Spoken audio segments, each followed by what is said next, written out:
Giapod-apod karong adlaw sa kagamhanan sa dakbayan sa Sugbo ang 5 milyones pesos nga cash assistance alang sa 39 ka mga barangay sa Cebu City.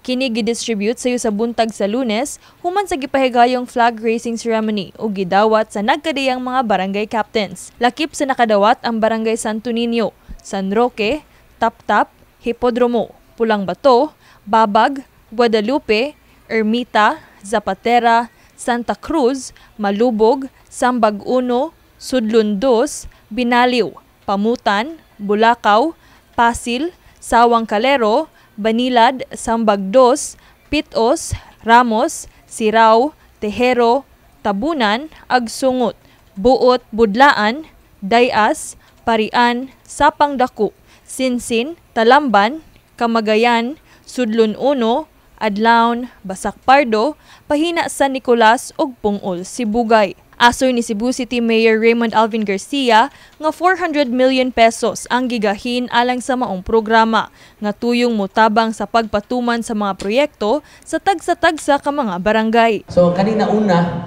muni ang nag-una pod nga mga barangays nga niduol nga nagpapirma sa ilang project proposal naman tay guidelines sana. So ako ginatanaw ang ilang project proposal kung musubay ba sa ato ang gipirmahan nga executive order.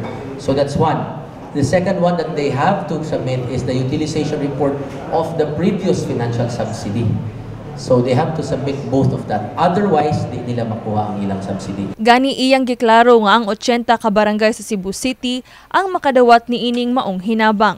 Gani iyang gihangyo ang uban pang mga barangay nga mosabit na sa mga rekisito sa di pa ang Marso 28 nga maoy sugod sa election ban sa COMELEC kun asa gidid-an ang paghatag og mga financial assistance. Musud na ta sa ban on that March 28. So ug magdugay-dugay sila og submit sa ilang requirements.